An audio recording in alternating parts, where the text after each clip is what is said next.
তিনি তো আসলে শুধুমাত্র একদিন দুদিনের জন্য এই এই স্বৈরাচারী সিস্টেমটাকে চালু করেননি, উনি 15 বছর ধরে এই কাজটা করেছেন। এখন যারা দায়িত্বে আছেন তাদের উপরে কিন্তু আমাদের কোনো আস্থা নাই। সে গত দুদিন যাবৎ স্টুডেন্টরা মন্দির পাহারা দিচ্ছে, মসজিদ পাহারা দিচ্ছে। 15 বছরে মানুষের পুঞ্জীভূত ক্ষোভ, তাদের উল্লাসের সাথে কিন্তু সেই ক্ষোভগুলো বের হচ্ছে। ছাত্র জনতার একটা আন্দোলন, যে আন্দোলন সফল হয়েছে এবং সফলতার মাধ্যমে বাংলাদেশ স্বৈরাচার মুক্ত হয়েছে, একজন স্বৈরাচারী শাসক থেকে মুক্তি পেয়েছে এবং সেই শাসক দেশ থেকে পালিয়ে গেছেন।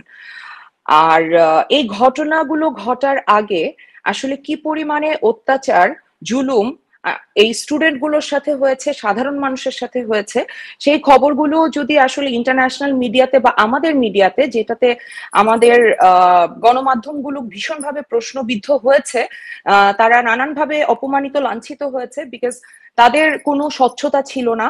তারা সত্যি ঘটনাগুলোকে তুলে না ধরে সহিংসতার ঘটনাগুলোকে বেশি প্রায়োরিটাইজ করছিল এবং সেই জন্য কিন্তু তারা যথেষ্ট লাঞ্ছিত হয়েছেন। কারণ তাদের থেকে আমরা এটা আশা করিনি। তারা একদম নিশ্চুপ ছিলেন। তারা একেবারেই অন্ধের মতো শুধুমাত্র জড়বস্তু যেগুলোর ক্ষয়ক্ষতি হয়েছে, যেগুলো সহিংসতায় নষ্ট হয়েছে, সেগুলো নিয়ে তারা ব্যতিব্যস্ত ছিলেন। কিন্তু এতগুলো তাজা প্রাণ, রাষ্ট্র ছাত্রদের উপর গুলি চালিয়েছে এবং রাষ্ট্র গুলি চালিয়েছে 6 বছরের একটা শিশুর উপর।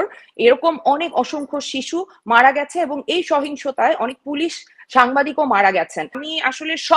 আমি সব নিউজই আসলে ফলো করছিলাম, বাট ঢালাও ভাবে আমাদের দেশের গণমাধ্যম যেরকম অন্ধত্ব গ্রহণ করেছে, কিছু কিছু ক্ষেত্রে যেটা দেখা যাচ্ছে যে আমাদের প্রাক্তন যে প্রধানমন্ত্রী, যিনি এখন দেশ ছেড়ে পালিয়ে গেছেন, তিনি যে ন্যারেটিভটা দিচ্ছেন, বেশিরভাগ জায়গায় সেই ন্যারেটিভটাকে উল্লেখ করা হচ্ছে। আপনি যদি গত 2 দিন তিনি তো আসলে শুধুমাত্র একদিন দুদিনের জন্য এই এই স্বৈরাচারী সিস্টেমটাকে চালু করেননি, উনি 15 বছর ধরে এই কাজটা করেছেন। তো যার জন্য প্রত্যেকটা সিস্টেম কিন্তু প্রশ্নবিদ্ধ এবং এখন যারা দায়িত্বে আছেন তাদেরকে নিয়েও কিন্তু অনেক ধরনের সন্দেহ এবং মানে তাদের উপরে কিন্তু আমাদের কোনো আস্থা নাই।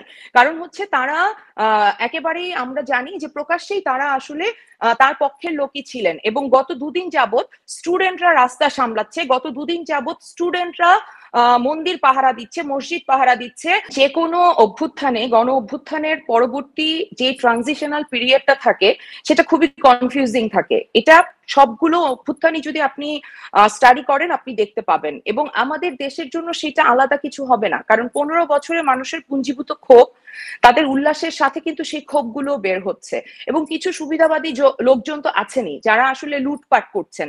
তারা মনে করছেন যে আপনি যদি দেখবেন যে একটা অ্যাক্সিডেন্ট হলো, অনেক সময় মানুষটা মারা যাচ্ছে, সেই মানুষকে না বাঁচিয়ে আন্দোলনটাকে আসলে কিছুটা ভাবে, আমরা এগুলো যে অপ্রত্যাশিত ঘটনা তা নয়, কিছুটা ভাবে তো আসলে এটা এফেক্টেড হচ্ছে। কিন্তু আমি মনে করি ছাত্র জনতার যে বিজয় হয়েছে তা কোনোভাবেই কলুষিত হচ্ছে না এই ঘটনাগুলো দিয়ে।